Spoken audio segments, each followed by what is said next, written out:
Folks, welcome to Everything Pro Wrestling.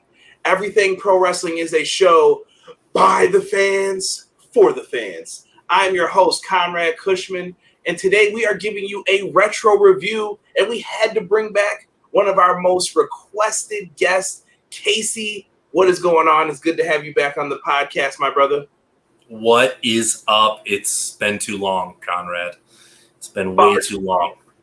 Casey is who we talk about often in the AEW chats, giving his 2 cents and adding things in. So we got him on the podcast to talk, and I think you're going to be seeing a little bit more of him when it comes to doing some of these podcast things. So we are here to do our retro review of Money in the Bank 2011. This show is absolutely one of those shows that you will never forget. We're going to run down everything that happened with this right before we get to the intro. Money, money, money, money. Money, money, money, money. Everything pro wrestling, they can never be you. Listen to the podcast here for the people. The best show that's here, so listen in. Let the knowledge begin. The opinion and the lesson. Yes, everyday pro wrestling, they can never be you. All right, big shout out to Monteezy for the intro. Always got to show love. We're talking Money in the Bank 2011. The pay-per-view happened actually July 17th, 2011. I can remember so much about that time and day. It's absolutely crazy. I think at that time, Casey, I think we were working with each other at the same location. I just remember like everything about that day, man.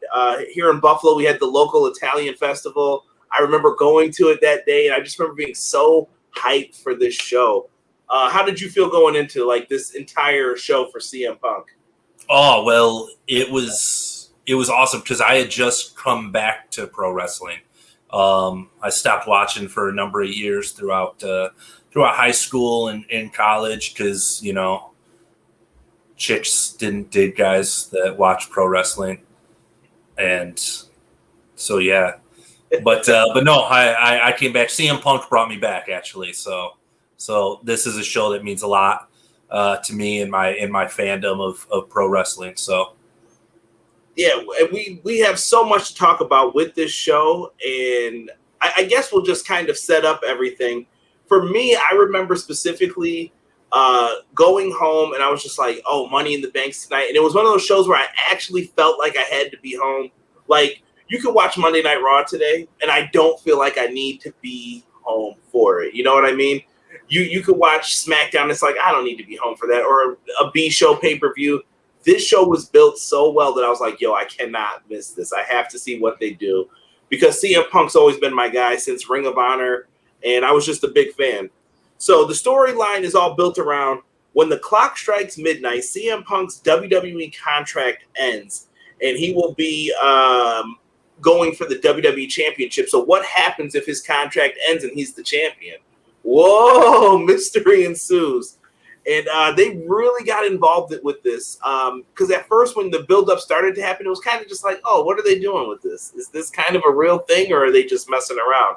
And when they started getting Vince McMahon involved, and I forgot some of the stuff, I fell asleep on the pipe bomb promo. Like that Raw, I was like, yeah, I can't do this, man. I was knocked out from our job because you know what time we woke up back then. I cannot believe you fell asleep.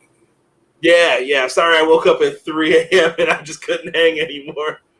But I was knocked out, and I remember Rob was trying to tell me, like, bro, you got to wake up. You got to get up. This dude is doing something amazing. And I woke up at like 11:30, and I saw messages like, bro, I left already, but I want you to know you need to go back on the computer right now and look up what happened at the end of Raw. And I was like, it can't be that important. I'm like, oh, it's R-Truth versus Cena in a tables match. I'm like, what is this that he's telling me I need to see? And then greatest tables match ever. Because of that promo, maybe. Yeah. But the pipe bomb promo, how did it make you feel going into it? Like, well, first of all, let's not just sell this tables match short. It's always great seeing John Cena go through a table. So yeah, because you know how I feel about that guy. But the pipe bomb promo is one of the greatest and most important promos in the history of pro wrestling, in my opinion. what it did, what it stood for, and really just like I said, I don't think I'm alone in CM Punk, being the guy that brought us back to pro wrestling. I know that there's a lot more people out there like me, and so it means a lot to me, and so awesome that it's 10 years. I can't believe it's 10 years ago. Yeah, 10 years ago to the day of this being uploaded. Really good stuff. They had so many great setups for this, and even after the pipe bomb promo, I was doing my research, and I remember it wasn't shown on Raw, but it was announced that CM Punk was suspended for his comments. Effective immediately, CM Punk is suspended. So they made it feel like it was a shoot. It was wonderful what they did with all of this. So in the opening of this show, I have to give a shout out to some people. I was a huge CM Punk fan during all of this, and I noticed that we saw Frank the Clown in the crowd. So I saw him too. Does he still date Noelle Foley? I have no clue. I believe so. This dude was in the crowd. And David Hero and Damian Nelson from the Pro Wrestling Report were also showing. They were panning across. I was like, that's so cool. And David Hero's son wrestles now on AEW Dark. And I think it's just so dope to just see how far we've come. Commentary team was Michael Cole, Jerome, the King Lawler, and Booker T were on commentary. Not the greatest commentary team. No, I thought tonight that they were serviceable, though. I think they did a good job with some parts of this, but there were some aggravating parts that we'll probably get to. I can't stand those guys, although, not as bad as some people. I don't know. These are the two greatest commentators of all time, okay? All you people with your JR love, these guys right here. This dude, one-man show, and he did it all. That's talent. And this guy is just, the brain was, the man. Bobby the Brain Heenan was the man. So compared to these guys, this commentary team was garbage. Let's talk first the SmackDown Money in the Bank ladder match. Moving on with this. We start off with the participants in this. Sin Cara. Lot of all-stars in this one. You know what? It was a lot of people who I had hoped for, I'll say. Sin Cara, Wade Barrett, Justin Gabriel, Sheamus, Cody Rhodes, whatever happened to that guy, someone should pick him up, though, if he's free. If he's a free agent, someone should pick him up. Another free agent people should pick up, Daniel Bryan, and Kane was in this as well. Seriously. You know what? That guy, he always gave me I think he'd be great in politics. I really do. Big Red Monster. I just think he'd be, he's very, very political, very, very judicial. He'd be great. Kane was always one of the smart ones. I'm not going to lie that I'm not surprised to see where he is today. So when you look at these Money in the Bank ladder matches, these are tough to call. I'm not going to go over every single move in some of these things, but the Money in the Bank ladder match, to me, it's hard to have a bad Money in the Bank ladder match. There's a formula to this. You just kind of follow it and do some different things in there that fit whoever's the person. You could have someone who's not even really in the match come out and win it. And someone who doesn't even really need the Money in the Bank briefcase to elevate them. I don't know. Spitballing Brock Lesnar. I don't know. But but I get your point. It is hard to mess up a ladder match with how many guys? I think this was 8, if I'm not mistaken. Hold on. 1, 2, 3, 4, 5, 6, 7. Yeah, it's 8. Yeah. Live on air, counting with Sesame Street. 8 people in this matchup. Like I said, there were some winners in here, I thought, though. There were some people who still are wrestling today, some who we probably wish we didn't see wrestle. This was an interesting group of guys to put in this ladder match for the SmackDown side of things. It had a lot of newer people in it. The SmackDown one I thought was more interesting. I always felt that way for the most part with these shows when they did the 2 ladder matches, when they had the blue brand, red brand. I felt bad that the ladies didn't get one at this point in time yet. So I know some people are like, "What? Where's the women's ladder match?" They didn't have it at this time. But who were you rooting for in this one? Do you remember like who you were going for? Like, I mean, I definitely remember at the time I was a Wade Barrett guy. I always thought that he had so much potential that I always hated what they did to him and the Nexus, just feeding them to that guy that we'll talk about later. But yeah, so Wade Barrett was my dude back then. I was really hoping he would have won. yeah, Cody Rhodes was cool too. I've always been down with Cody Rhodes. And this was it was face mask Cody, right? yeah. He thought he was ugly from Rey Mysterio's knee brace busting. Yeah. His up. Yeah, good job, Cody. You know what? I'm just saying. I think if he packs on a little muscle, gets himself like a red, white, and blue neck tat, he'd be gold. He'd be gold. Yeah. I'm with you on that. That might be a good idea.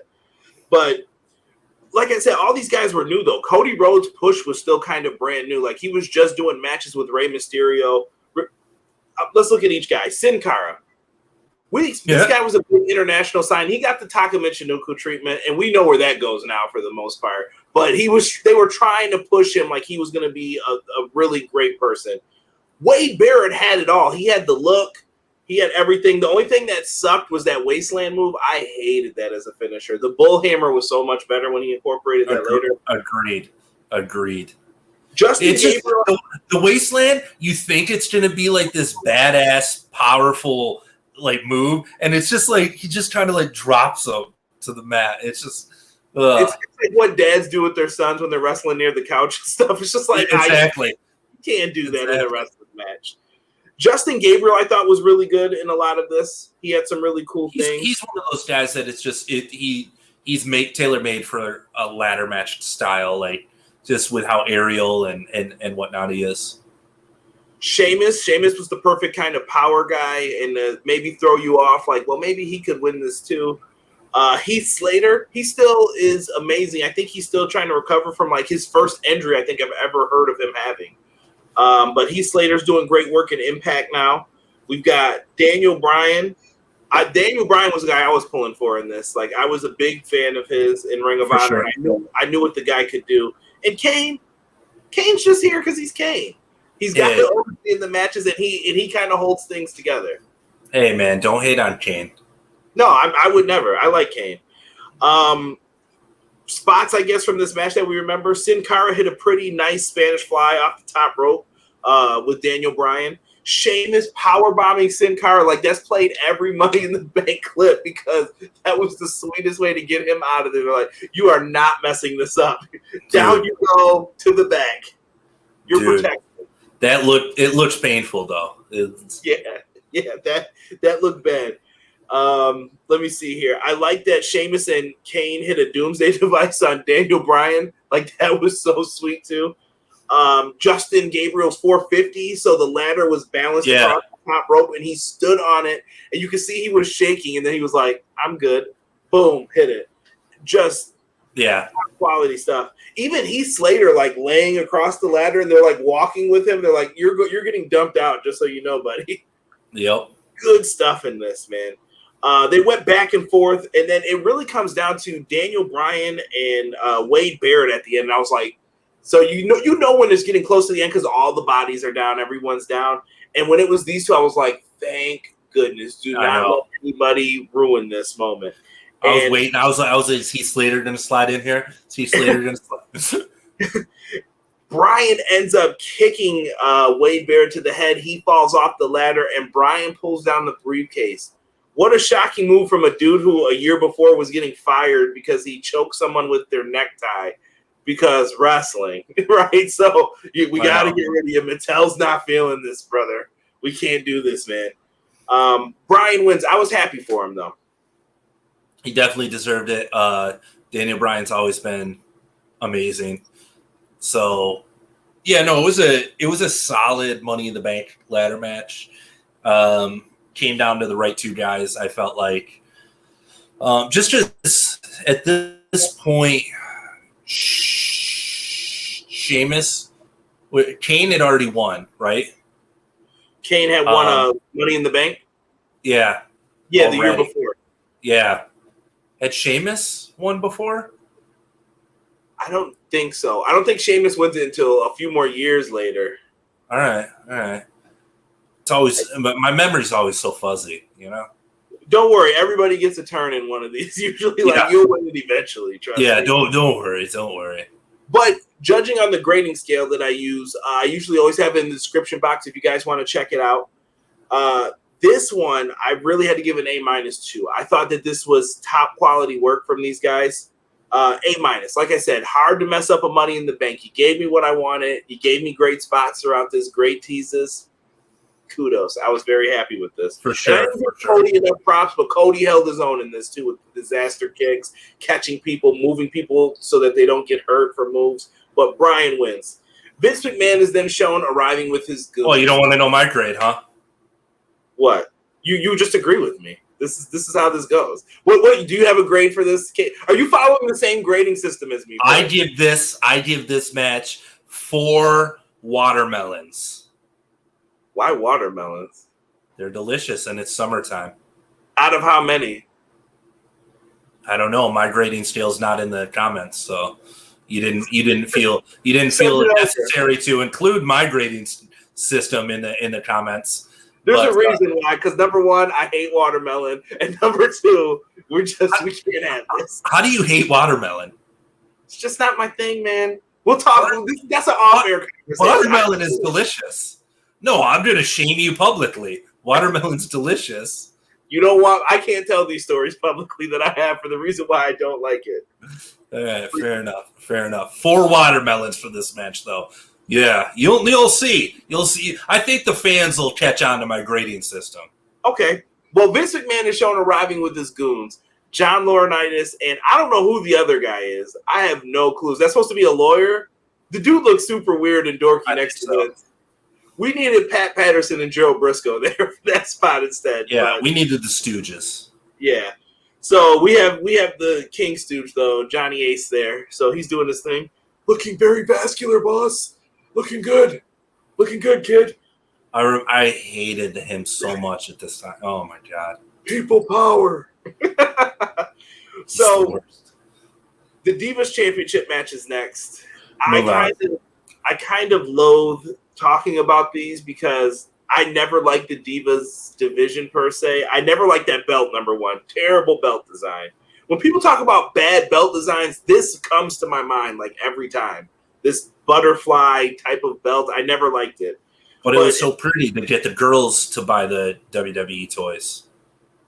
Eye roll. So Brie Bella is with her sister Nikki Bella, and they're going against Kelly Kelly. Were they calling China hideous or manly in this, or was absolutely not? Or was that after? This is 2 years later. They say that those comments. Oh, okay. Casey's here to bring controversy to the show. If you guys have not noticed, because I'm going to be the straight man, and Casey's just going to bring it, and then hopefully you'll see one of us explode from our comments at each other, and then that's when it's going to get good. Yeah. Kelly Kelly is with Eva Marie, or Eve is it Torres? Excuse me, Eve Torres. You switched my brain over to now with the whole Louise. Eve Torres. No one cares because Eve Torres doesn't. Torres Gracie, I believe now. I'm pretty sure she's married to a Gracie. Eve Torres doesn't factor into this match because she didn't do shit in this really, except for go, hey ref, look. So Kelly, they do their usual stuff in this match. Kelly hits her patented head scissor that she always used on Brie. This to me though was placed perfectly in here. This was a cool down match, Casey. I usually say match number 2 always has to be a cool down match on these type of cards, and it did its job. It cooled down the crowd. Kelly hits the K2, the rocker dropper for the victory. We'll let you go first on this one. I mean, do you have any thoughts in your grade? This is far too much time to be spent talking about this match. This match was garbage. The Bellas are garbage. They're awful people. Their apology was nothing but PR garbage. I can't stand the Bellas. and they exemplify everything was wrong with the women's division. They're not some heroic people to be held up and like, oh no, they sure did change. No, they didn't. They were what was wrong with the women's division. Get them out of here. I don't need them coming back for some potential women to get those women's tag belts. I don't need them coming back. The less said about the Bellas, the better. You made me talk about them far too much. Get out of here. This match gets 18 grapefruits. For the purpose of this show, Casey's views and thoughts are Casey's views and thoughts. I have nothing else to say about this. I went C+ for it. I'm like, okay. To me, it was better than what we could have seen. I remember some pretty atrocious matches that got 0 time during that time period. But we'll move forward from this. Let's talk about this great commercial for a DVD set. Do you remember those? I want you guys to know that behind me right here, there is. So those are all PlayStation games for the most part in that stupid rack. I'm sick of them. I don't even buy physical copies of games anymore because I can't deal with the space issues. But that right there behind it is a mountain full of DVDs. Not even all the ones that we have. Just DVDs from movies, wrestling DVDs, and there's a whole bunch in some of these drawers too. Bro, they were selling these DVDs. Thank goodness that I was like, yeah, we can't buy these anymore. It's over. DDP selling this Nitro DVD is absolutely crazy. Do you have this DVD? I don't know. Do you? No, I didn't know. I was going to be so surprised. If you got me to buy anything WCW, I had to check the match list first. I have a Clash of the Champions one, and I don't think I have anything else. I'm trying to remember. If it wasn't a best of, no, I'm good, bro. I don't need any WCW DVDs. But now it's all on the network, so we can watch it on that great Peacock app. Free plug for you, WWE. Let's get to the next match. We've got ourselves 2 big guys ready to... Real quick. Have you watched the Mick Foley on Stone Cold podcast? Have you watched it yet? Yes, I did. Their story about messing with Diamond Dallas Page was amazing. It was amazing. The cookies. Yeah. Oh my god. Anyway. And DDP seems like such the nicest guy in the world. I know. Why would they mess with him? Oh my god.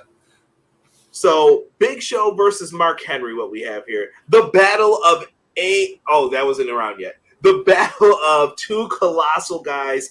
And during this time period, Mark Henry was getting the Hall of Pain push. And I absolutely loved it. Bro, they made him. That was when I finally believed in him as a monster. I was also a big fan of the Teddy Longtime. It's the Mac Militant. I was a big fan of Mark Henry then too. But this was Mark Henry at his absolute best. And that's what he does. That's what I do. That's right.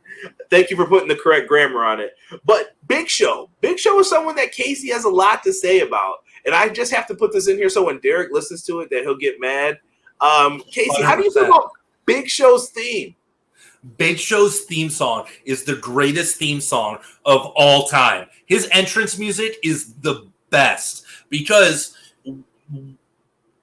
entrance music, the moment it hits, you should know exactly who it is. And around the time, there was an era where it was all metal stuff, and it was all generic and it all sounded the same. But no, not Big Show's. As soon as it hits, well, it's a big show. Yeah, it's a big bad show tonight. Yeah, greatest theme song ever. And yeah, go Big Show. When you bring that up, I always say you have a great point to it, though. It's kind of true, though, because when you hear the dude, Derek gets pissed. As soon as the W hits, he's like, "Oh my god, not now! Are you kidding me?" And it is a great theme song. This matchup, though, Mark Henry is breaking out. They did a promo video for all of these matches, which I liked, for the record, too. For the most part, I don't think the Divas one had one. But the rest of the matches had kind of promo packages building up the singles matches for this. And this was just 2 big dudes fighting. I loved it because it didn't overstay its welcome. They got in the ring, did what they had to do, and may I say this, they were explosive in what they did. They went in, Big Show was like, yo, people are not going to let us just have our old school 80s, like, big dude match. We're going to have to get in there. We're going to have to chop each other. We're going to have to do this stuff real quick. And then every once in a while, bust out something semi-athletic. Cool. And Big Show coming off the ropes. Bro. You don't want none of that. Bro. But they did a good job, though, in this match. Like, I really like this match. I don't know how you feel. Maybe I agree. I agree. Dude, Big Show came off the ropes. That is A++ effort right there from the big man.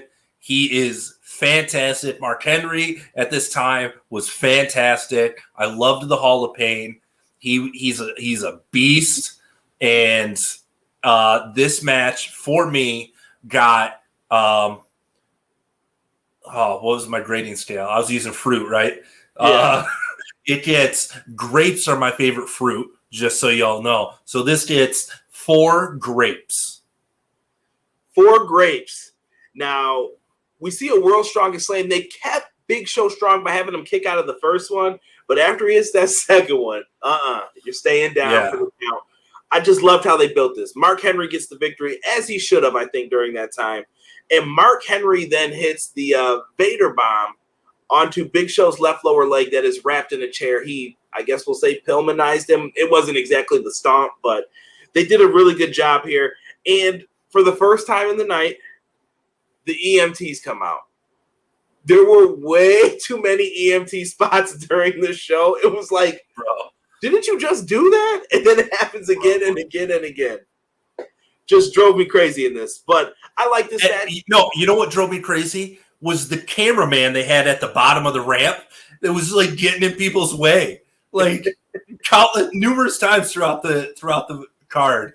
He was like right in people's way. Like the EMTs are trying to do their shtick, and he's just like right on top of them, like, hey, what's up? Oh, you're actually trying to do something? I should probably not be in your way if this was a real emergency.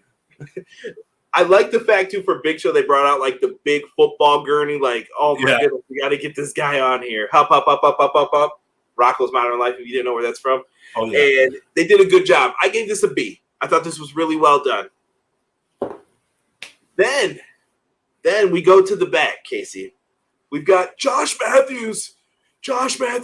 Impact Wrestling. Josh Matthews is here before Impact days. And I actually liked him in WWE a lot. Josh Matthews asked Vince McMahon if he re-signed CM Punk. Vince says no. Vince then blames Cena for all of this and says that this is John Cena's fault that he accepted this match and that this is happening. So the company's basically on his back here. And I really have a lot to say about this. Is this the right time to address this part of the match? I never liked how Vince blames Cena for all of this. And he says if Punk leaves the building with the title tonight, may God have mercy on John Cena's soul. Remember that comment when we get to the end of all this. Remember that comment because like, yeah, you said that, but nothing happened. Yeah. So I mean, we understand that Vince is the boss. What he says goes, but it's John Cena's fault for making this match that Vince McMahon had to sign off on. It makes so much sense if you don't think about it. Moving on, because I can't even wrap my brain around some of the stupidity in this. We've got the Raw Money in the Bank ladder match. This one was quite interesting. This one had a good crop of people in it. We have Alberto Del Rio. Some may refer to him as Alberto Del Dipshit these days. We also have Kofi Kingston, one of my favorites, bro. He was always an MVP in these matches, I feel. And I'll talk more about that in a second. No, MVP is a different person. No. Don't you dare do this to me right now. I know who MVP is. But Kofi was doing the damn thing in this. We also have Jack Swagger, who was in this one. I'm a big fan. I like Jack Swagger. I really hope a company doesn't pick him up at some point if he's not doing anything. Stop. No Jack Swagger slander right now. Come on. Evan Bourne. I liked him too. Big fan of Air Boom, by the way. They definitely have potential. 100%. R-Truth is in here, and this is the R-Truth with like no music face, and he's talking to himself. R-Truth really is like goated. Like he's really somebody who deserves way more respect than he gets. Bro, and he looks the exact same. The dude doesn't age. Baby. Black don't crack, bro. I don't know if you know this, but bro, he doesn't age at all. It's insane. Truth's the man, bro. The dude's a vampire. I really think too for his last run, like he should really get like a great storyline and him getting like a world title shot. I'm not saying he has to win, but I really do think he should get to like main event, like one of those B show pay-per-views or something like this. Like he deserves it, I feel. And he's like really, he's older and he's still doing splits and everything. Like his moveset has not changed at all. No. Alex Riley. Well, I got to talk about him when we go through like the order of how everything happens in this. The Miz was in this one. Yes. Big fan. Yes. During this time, I'll say I was a big fan. And Rey Mysterio. This is like why do you have to qualify it? What with Miz? With the Miz, why do you have to qualify it? Why? Because I like how the Miz was treated during this time period, and I don't like the way he's treated now. If that makes sense, like, I feel like Miz should be treated better than he is. I mean, the Miz should be treated as greatness all the time. All right, you're going too far now. So the Miz, let it be said, greatest intercontinental champion of all time. All time. Yeah. I don't know if you heard about Pat Patterson winning this title in a tournament in Rio de Janeiro by beating Ted DiBiase, but one of the best tournaments ever on the WWE Network on Peacock. Yeah. I don't know if they've uploaded that yet, but when you get a chance to, when you find it, you tell me about it. Oh yeah. I think that's sitting on someone's desk somewhere. Yeah, with a pencil right next to it. Yeah, exactly. This is what happens. So everyone made their entrances during this match, and they grabbed ladders during this. I get it. It's tough to book 2 Money in the Bank ladder matches because now it's like, well, how do we make this one different? Because you don't want them both to be the same.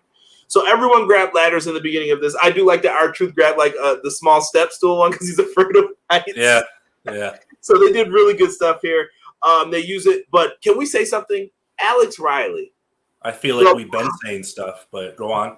No. The pop that this man got was insane. And by the way, the Say It to My Face music, that shit was amazing. Like, I don't care what anybody says. Say it to my face. Like, the fans loved it. Why didn't they do more with him? Like, they had something.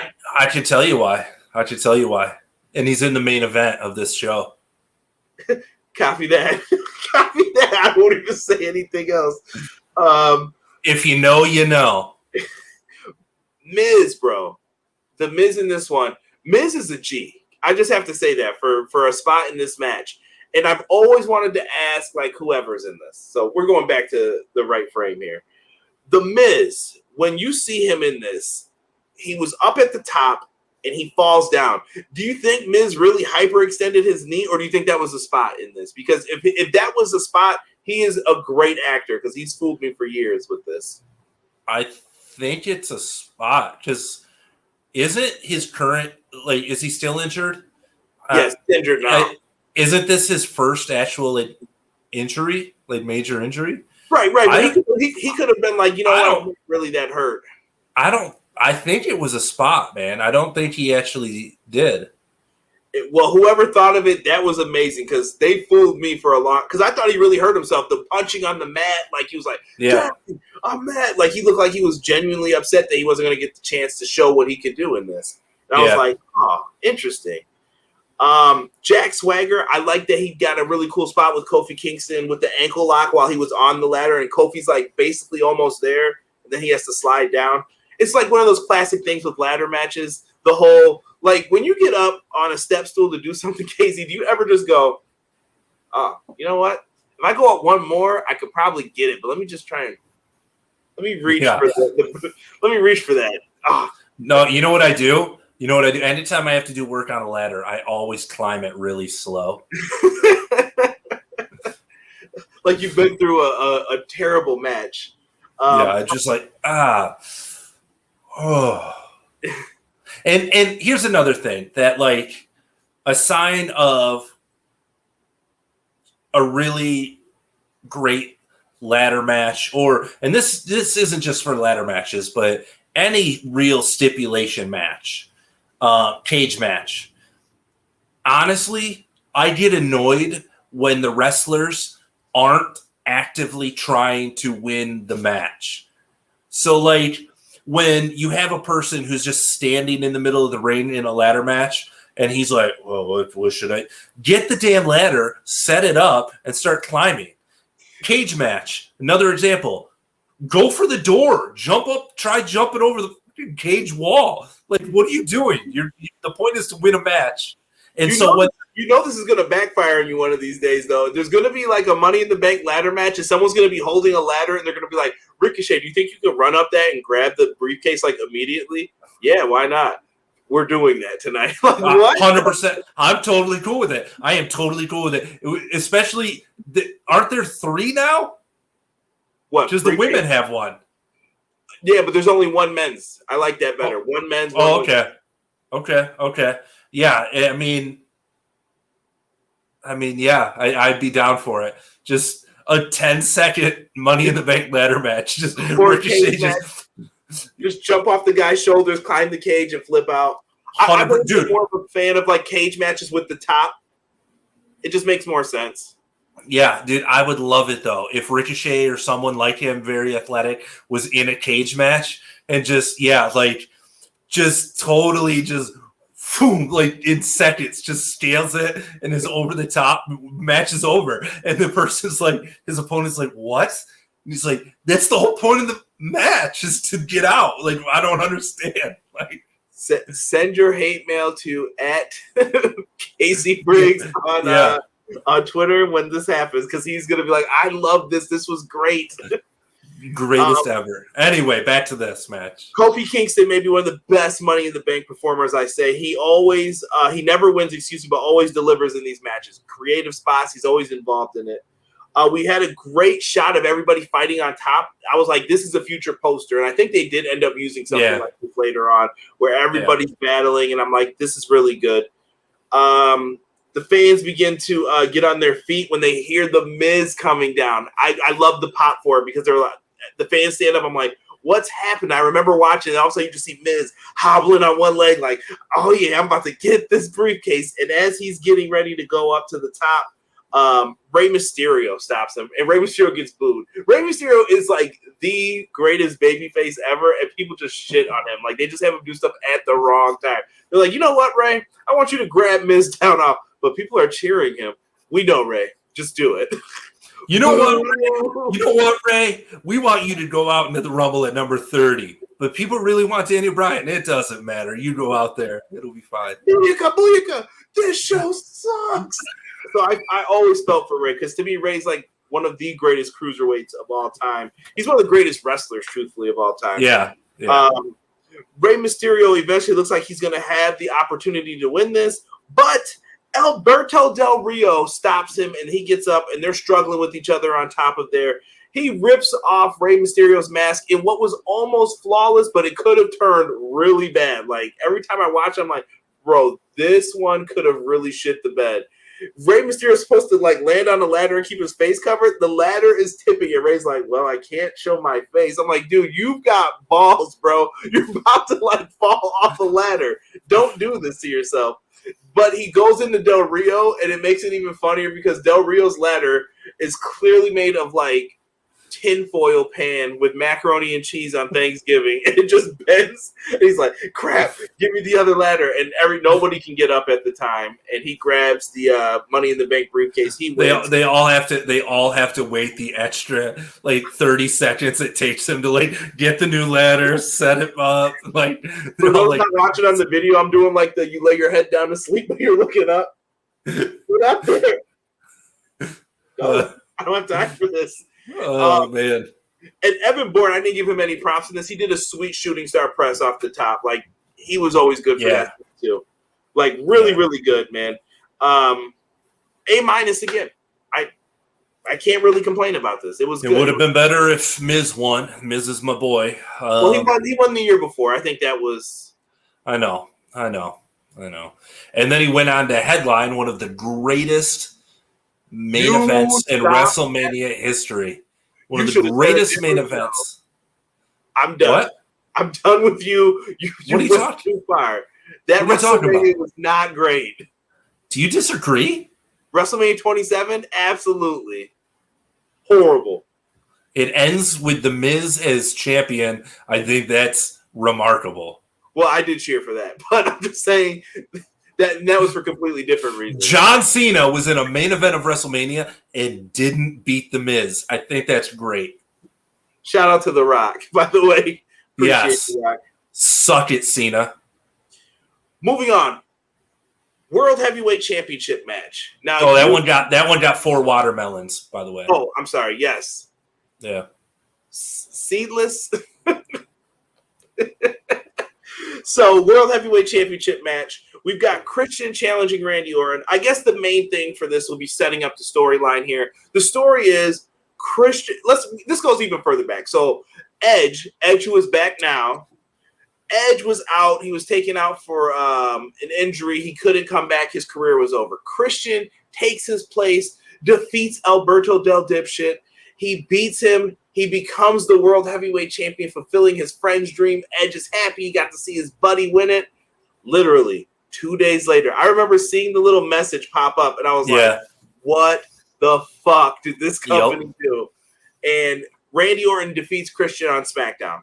Like that. Nothing. Christian's story is, I need one more match. Give me one more match, Teddy. And each match had some bullshit happen in it, like some controversy. I remember the one where he put his foot over the rope. I think that was over the limit, and the ref missed it. Shout out to Mike Chioda, by the way. They really had him looking bad in this. Like, you missed it, Mike. You're supposed to be the senior official. You got to look for this. Yep. Like, do you think they have training classes on it afterwards? Like, Mike, you can't turn around every time someone gets on the apron. You missed the DQ. They should have that on Raw or SmackDown sometime. Show an actual room full of refs training, going over game tape footage. You see what you did right here is. And Earl Hebner should be the one berating them because it would just be great. You asshole. Asshole. You want a shirt? Oh, I'm having too much fun on this one. But I will say this: Randy Orton and Christian have always had good chemistry, going back to 2003 Raw. If you remember, you know what it is. I think Christian, that guy. What I would say about him is that he outworks everyone. I hate you so much right now. Perhaps Christian outworks everyone, or maybe Randy Orton is the greatest wrestler in the world. Many would say that. To this day. Many would, and probably they'd be an overrated announcer. Don't do this right now. We're not having this argument on air. I don't even know what he was doing at this time. Where is he? I don't know. They like Cole better, I guess, during this time. So where am I in this? So he loses it. So Christian eventually puts in a stipulation on this match that if Randy Orton gets DQ'd, he loses the championship. Teddy Long agrees. He says, you know what? It has been ridiculous. Orton's been using weapons and stuff in the match, getting DQ'd. Fine. If that happens, and normally in any type of match, Casey, since you've been watching wrestling, I don't care if it's WCW, WWF, GFW, AWA, you know that if they put that stipulation on, you're probably not going to see a DQ, right? Normally. Well, listen in on this one. So Christian puts that stipulation on, and the psychology for the matchup was great. Randy Orton makes his entrance. Christian literally goes outside, grabs a chair, and throws it at him like, hit me. Yep. And Randy says no. They go on to have a hell of a wrestling match. Despite Christian being the heel, this guy, the work rate's amazing. And same with Randy Orton. Randy Orton makes things look smooth as butter. I don't know how else to put it. The drop kicks are great. Power slams are great. They're hitting everything in this match like they know they should. I loved everything. And one of my favorite spots they always do is the gut wrench, kind of like powerbomb, where he picks Christian up and he does that neck breaker. It's like he only does it with him. It looks so good in this. Yeah, I love he lets go with it, just trying to show off his strength. and then he does it. Like it was amazing in this match. So Randy Orton also is like someone who he moves very slow in the ring and everything else. When Christian goes for a spear in this, Randy Orton does a leapfrog and like touches his toes. Like he could have been on like, yeah, I could have done cheerleading if I wanted to. I got this. Like he just jumps up and I'm like, dude, this dude is amazing. Like I don't understand how he does this. But let's get to it. So Christian nails the kill switch and Randy Orton kicks out. Shockingly. So this is going to lead to him to attempt the spear. Orton leaps over, setting Christian up for the RKO, but he falls back into the corner and does one of the most repugnant things that you could do to somebody. Spit in their face. And Christian hawked a loogie. Like, it was gross. It was disgusting. It was disgusting. I'm one of those people, I lose my shit if someone accidentally spits on me. Like, if I do it during a conversation or whatever, this is why you don't drink, kids, because this is how people just start spitting on you and everything else, especially in the condition that we're living in today still. You don't want spit flying everywhere. And, bro, when he spit on his face, I understood. Like, the psychology was great in this. I understood, like, Orton's pissed. Randy Orton starts punching him. The ref pulls him off, and then Randy's still mad. Like, he wipes the spit off just like that from the mustache, and low blows Christian. He kicks him right between the nuts. Like, he did not care. And I loved it. DQ happens. Well, the title switches hands. Christian wins the title in the most cowardly way you could, Casey. Cowardly or smart? Or you've been listening too much to your boy Bobby the Brain back there. I like it, though. Yeah. I like it. Yeah. So, afterwards in this matchup, Randy Orton then, he doesn't care. He lost his shit already. So he's like, I'm going to continue beating the shit out of Christian. Who cares what happens? He's beating him down with a chair, everything. And he hits the RKOs on the table. I think this is the beginning of like the RKOs that don't break the table, but people didn't care. They were still all for it. He hits the first one, then he hits the second one, and here comes the medical team to give some more attention out. What a disgusting display by Randall Orton, okay? What do you mean?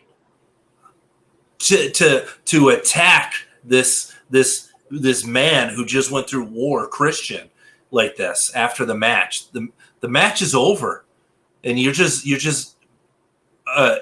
attacking him like this. It's reprehensible, is what it is.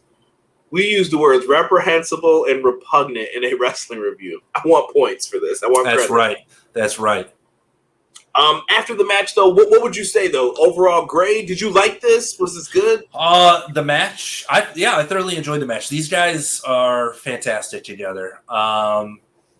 And Randy Orton, he's amazing. He's one of the few lifer WWE guys that I have respect for.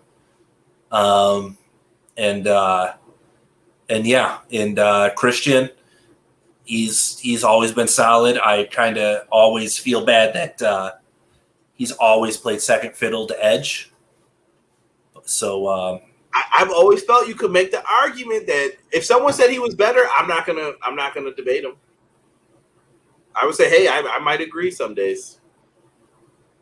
Yeah, well, I mean, if you're talking talent-wise, okay, but you can't make the argument that Christian was a bigger star. Edge was clearly the bigger star. Well, we know where Christian was when Edge was becoming the bigger star too. So that's not really, you know what I mean? That's tough. I think Christian always wanted the chance, and I think he knew he wasn't going to get it. Unfortunately, but I give this the grade of an A. How about you? I give it 3 Honey Crisp apples. Now, how do you feel about Honey Crisp apples? They're fantastic apples. They make great apple cider. If you're getting cider from any other apples in the fall, then you're wrong. I just have to say that you're wrong. Honey Crisp apple cider is the way to go. So we cut over to the announce team, and they're talking about SummerSlam because, we just had somebody get their ass kicked and EMTs came out here. Promote SummerSlam now. That's right. So the biggest show of the summer is coming up, and then in the background, I start hearing it. CM Punk, CM Punk, CM Punk. The chant that will go on to haunt people to this day sometimes. CM Punk. So we get the highlight video package of Punk announcing that his contract expires. They show a little bit of highlights from the pipe bomb promo, even when Vince tried to negotiate and Punk was starting to go in there. And I love some of this stuff. CM Punk the movie. I want my face on the old ice cream bars. Why did those never come back? What was so hard about making those? I don't know. I would have bought them all the time. Yeah. See, Punk gave them gold, and they just were too stubborn. We'll get into some of this here. I love this is one of my favorite parts in the promo. The typical John Cena diatribe I wrote of, "You've lost your sight. You've lost everything, Punk." And CM Punk looks at him and says, "You're no longer the underdog, John. You're a dynasty. You're not the Red Sox. You've become everything you hate. You're the New York Yankees." Slap to the face. I guess that was too much. You call me the Yankees? That's it, bro. I'm done. Hey, he's a new Marlins? No, Cena is from the Boston area, isn't he? No, I believe he's like a Tampa Bay Rays fan or a Marlins fan. I don't know which team, but he's definitely a Florida team fan because everyone was like, "Oh, you're from Boston, bro. What is this?" Well, then he's a sellout. Then he's even worse than he's a sellout. The WWE at the time knew what they were getting from this because they had the pan out already set from the top from when you hear CM Punk's music. So you get the CM Punk, and then you hear "This Fire Burns." Bro, when CM Punk comes out to this, I don't think people know. Like, they don't get it, bro. I had goosebumps, the chills from this. And I'm like, this guy is in his hometown. This has to be the greatest feeling. Like, oh, yes, dude, I'm about to wreck this dude here, and everybody's on my side. You see the "If CM Punk loses, we riot" sign? That was classic. And I feel like everything after this was like, okay, it's not cool anymore. But this was great when they did it here. This shirt, bro, he is rocking this shirt that I'm wearing for this. I had to wear this. You know why? Because I ordered it that night after the show was over, and I got the second wave of them. And I'm going to put an argument to this, Casey. We're going to switch this up a little bit. This shirt is in my top 5 of best wrestling shirts of all time, like highest selling that I've ever seen. You know, the previous job we used to have, we used to see a lot of people. The top shirts that I will always say that I've seen: NWO, DX, Stone Cold Steve Austin. And I'm putting this up there with them. I agree. I never saw so many people wear that shirt ever for like the next 2 to 3 years. I was like, holy crap, everybody's into this. John Cena makes his entrance. He gets booed. I smile at that. I smile too. And maybe it's because they're in Chicago, but nobody was really feeling this guy. He had a few fans, but I mean, you hear the classic "Let's go Cena sucks" chant at points during the match. It wasn't enough in this one, though. Like, usually it's 50-50 when you hear those. Yeah. It was not tonight. No. It was good. Let's talk about the actual wrestling in this. Great startup to this. And I just listened to something else with CM Punk. I think he was talking to Rosenberg about this match. And they were talking about the backstage stuff, Casey. And I don't know if you know this, but he said they were backstage setting up the match. And Cena's getting dressed. He's getting dressed. And all of a sudden they go, and he says he felt weird talking about this because this was probably way later down the line. He was like, yeah, we were just sitting there. And then all of a sudden you hear, all right, guys, you got 45 minutes. Punk's like, oh, shit. And I've been a performer for so long in WWE. I'm like, I don't really need 45 minutes to do this. And then so he was like, but I'm not giving it back. They said I could have it. So hell yeah, I'm taking this. And John Cena and him, so they're like, all right, so we know what the finish is. What do you guys got before that, though? And he was like, I got nothing. They were like, what? He was like, I got nothing. He was like, let's call this shit in the ring like we used to, man. It's classic shit. And Michael Hayes was like, I got to tell Vince something.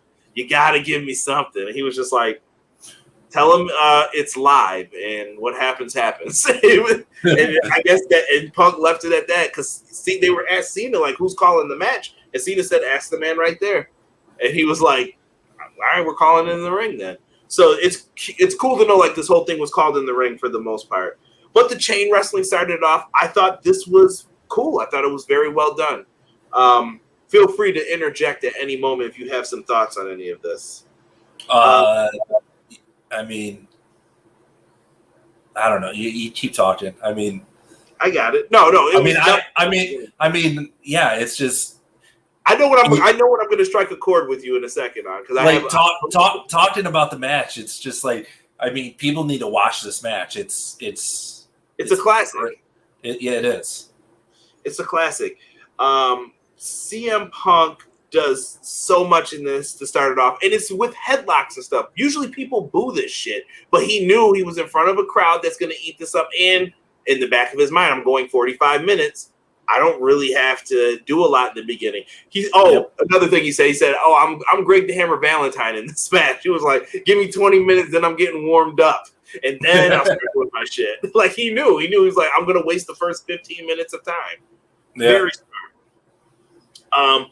Now, when you look at this, the announcers pissed me off in a lot of this. Jerry Lawler was being the WWE like kiss ass, and I don't know. I was so confused as to who's the heels in this, Casey. I don't know if you felt the same way with their commentary and their like bias.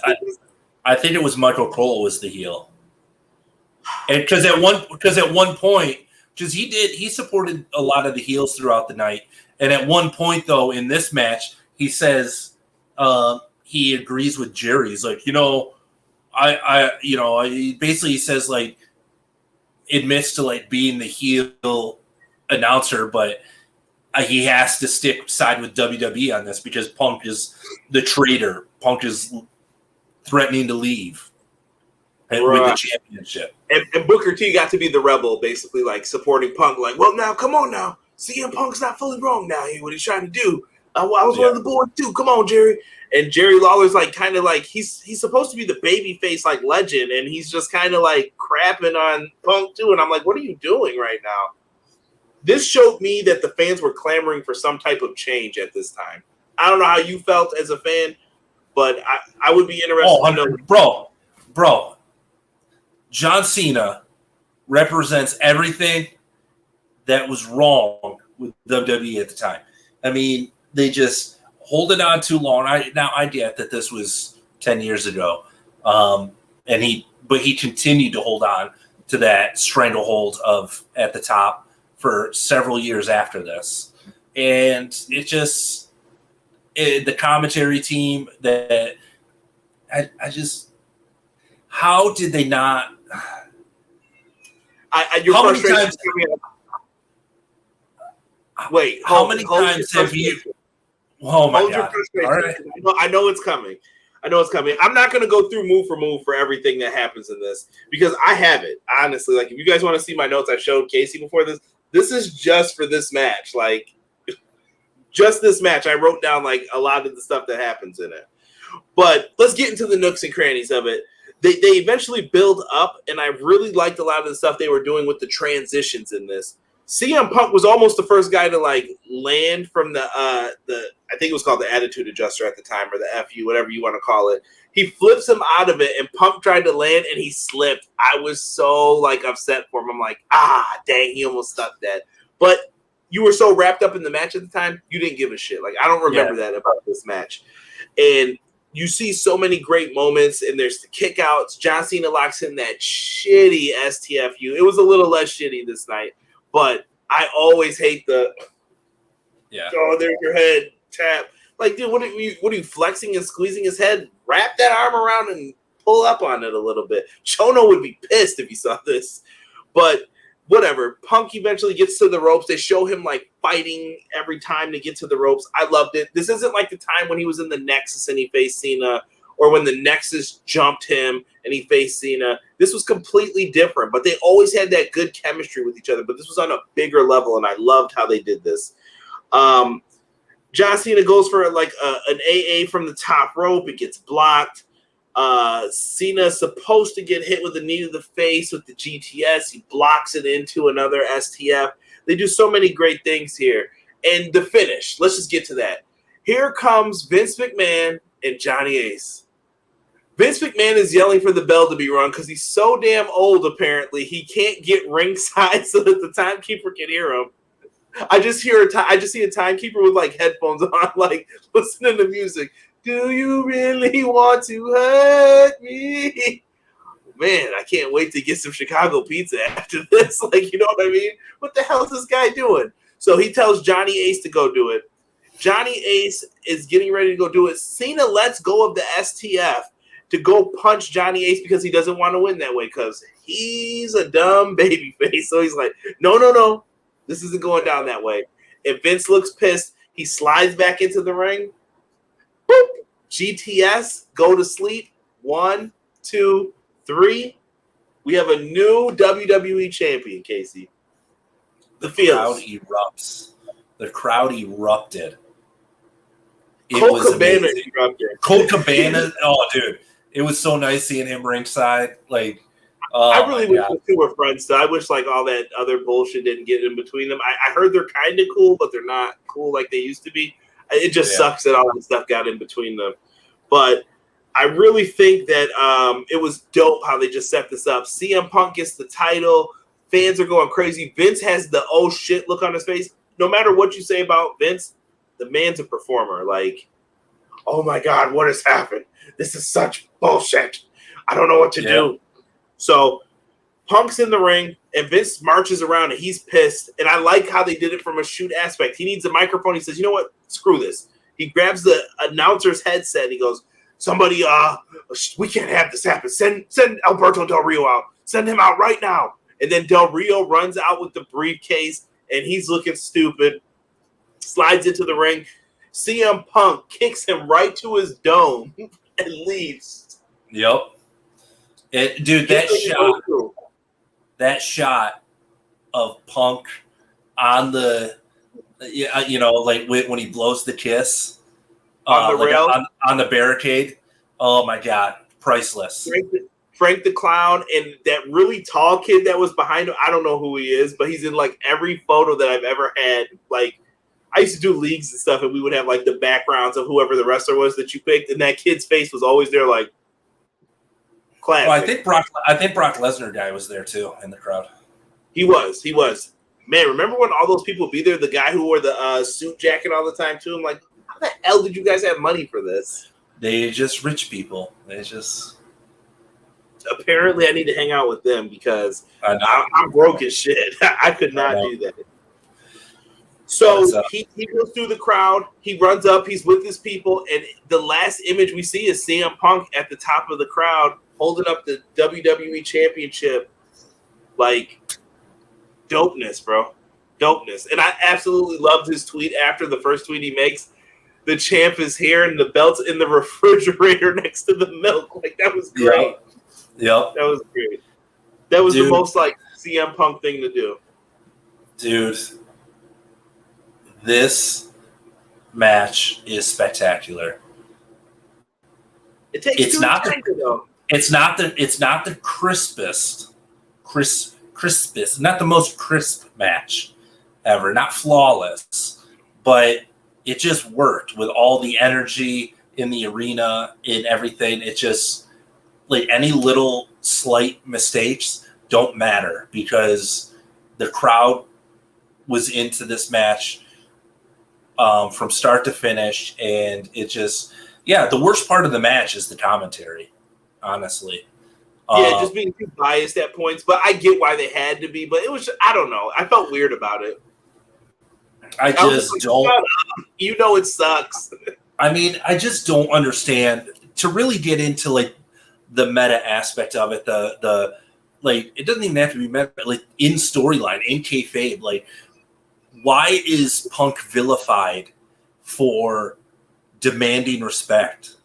For his like, I am the best in the world at what I do. I'm better than that guy who you're putting on all the cups, all the boxes, all the programs, everything. Like, I'm so much better than that guy. I deserve respect. And he's the heel for that. He's vilified for it. How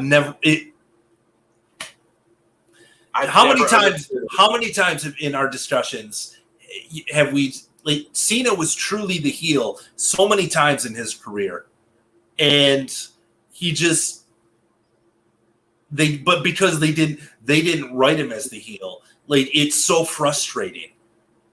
Right. If it's not how we want it to look, then it's wrong, you know? And sometimes it's just like, I don't understand it. But in this situation, it kind of worked, though. Like, Cena, you're the franchise guy, but I'm telling you, I've always said this with WWE. When you look at the comparisons, there's always the man of the corporate people, and then there's the man of the people. Go back to the 80s, Hulk Hogan. That was Vince's choice. Who did the people probably want? I would say Macho Man Randy Savage.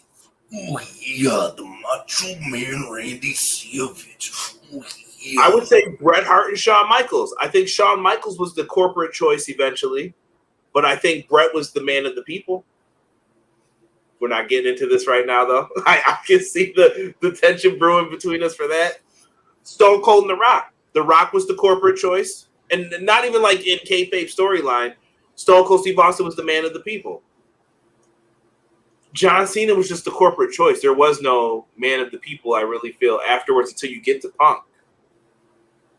I mean, I guess you could say maybe Edge or someone if you wanted to argue, but nah, I say it's Punk. Punk is definitely... And Punk is John Cena's best opponent ever. Like, I know sometimes people are like, Randy Orton and him, that's the best rivalry. And I always say, nah, give me Cena Punk every time, bro.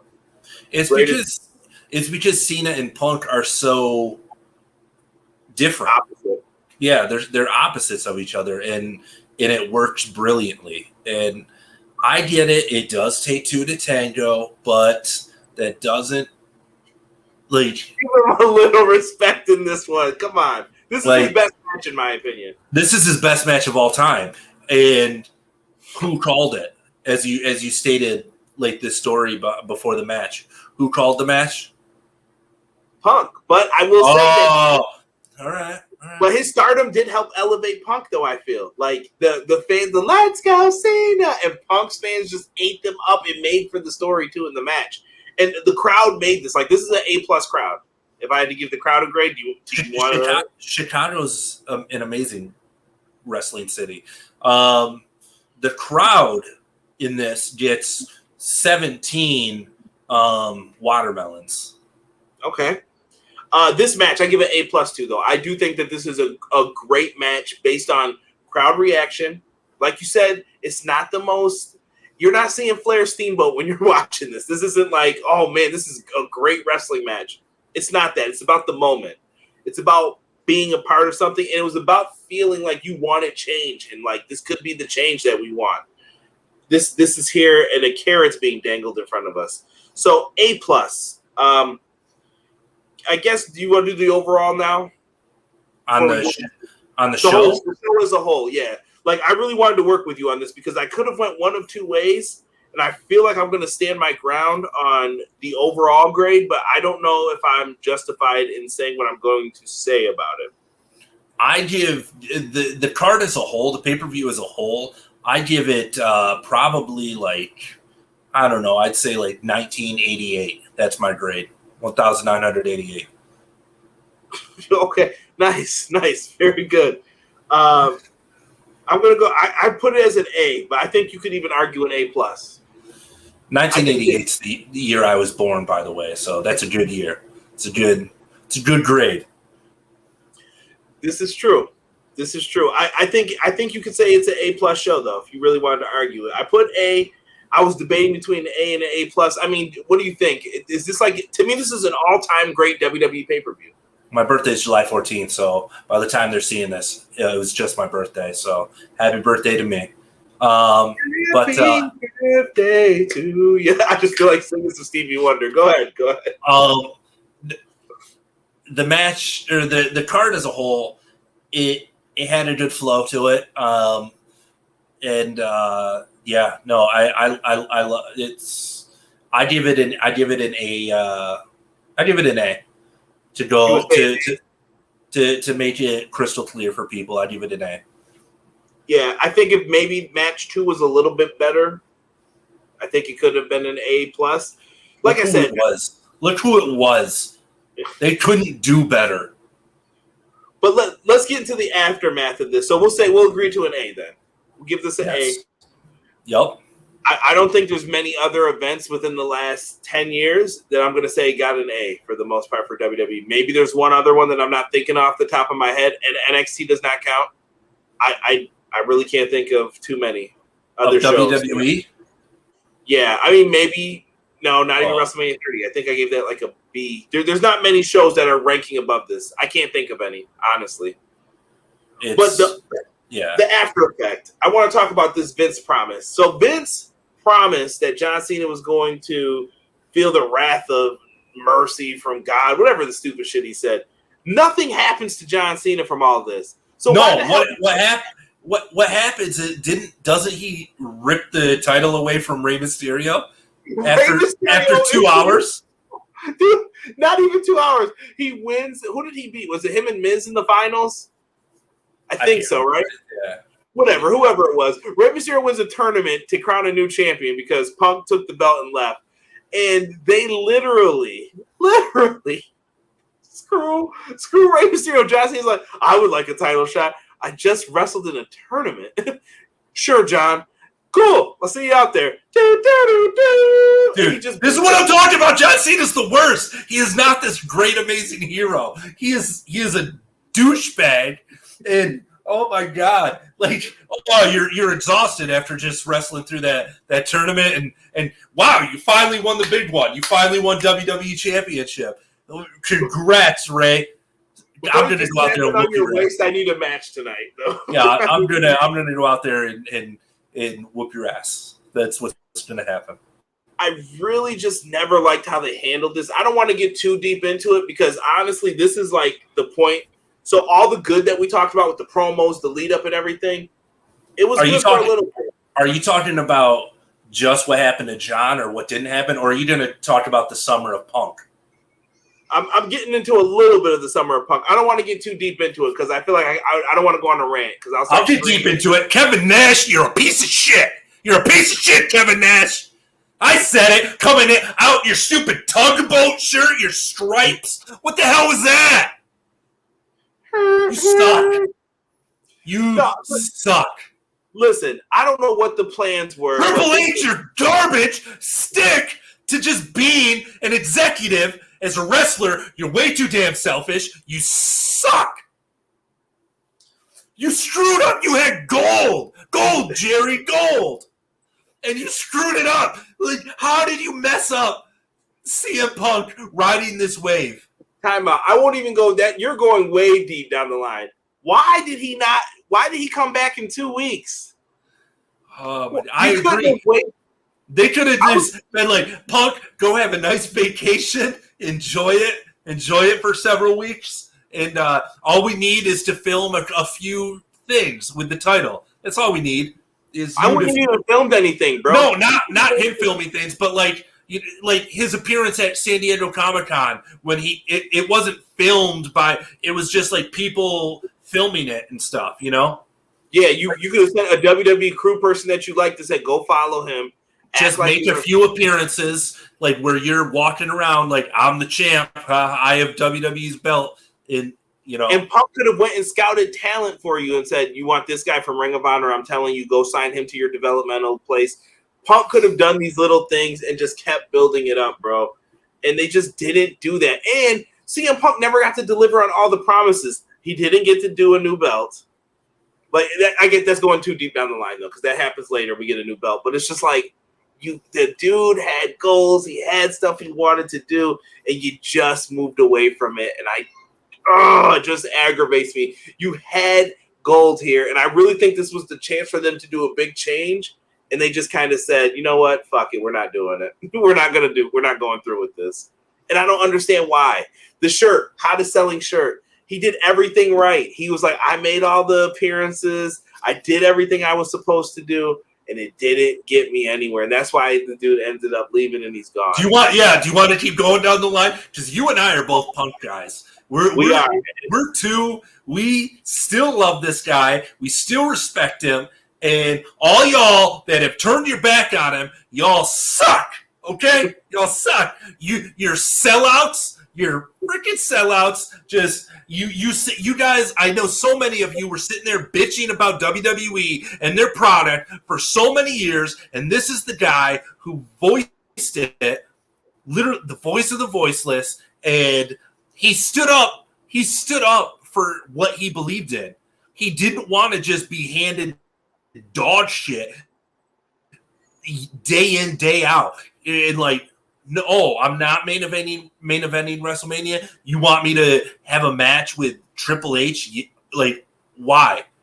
That's beneath me. Like, it makes no sense. And so he was smart enough with his money throughout his career that he could just leave. He did. He just took off and said, nope, see ya, bye. And so many of you turn on him for that. You corporate shills.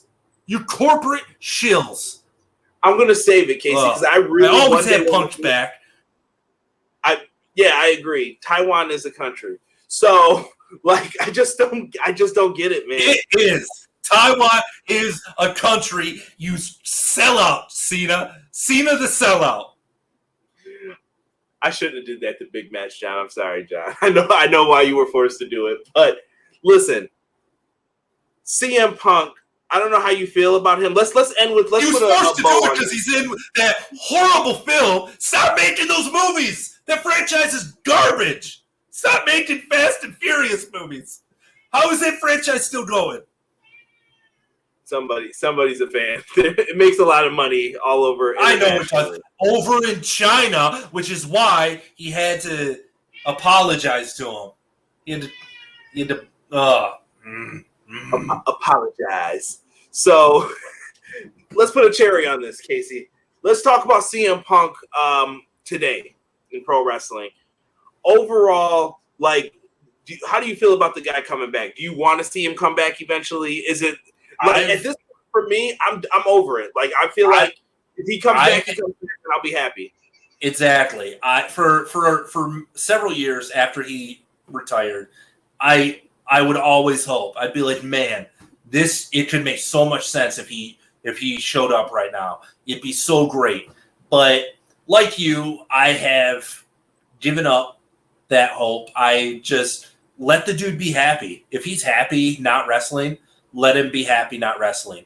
If he's happy making his horrible B horror films, yeah, I said it. I love the guy, but I'm honest. Then let him keep making those horrible B horror films.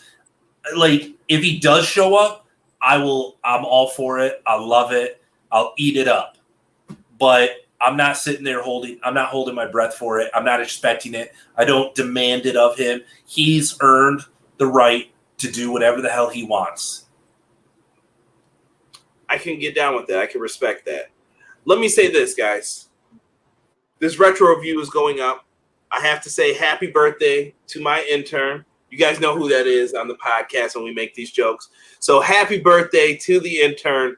And I don't tell you guys too much on the retro reviews and stuff, but make sure you guys like, comment, subscribe. I know it says chat in there, but talk down below. Leave me a comment. What did you think of WWE Money in the Bank? Tell me about Punk. Tell me your feelings about Cena. Tell me something in the comments down below. If you guys want, Casey, where can the people follow you? Where are you telling people to come talk to you?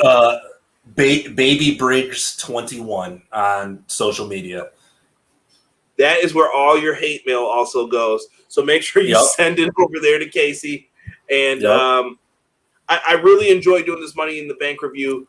Me and Casey will have a few more different things planned that we'll talk about in the future. So if you like this, hit the like button. Subscribe if you're listening on the audio version. Hit the subscribe button as well. We greatly appreciate it. This is Conrad Cushman for Everything Pro Wrestling, and we are out. Peace. Penis.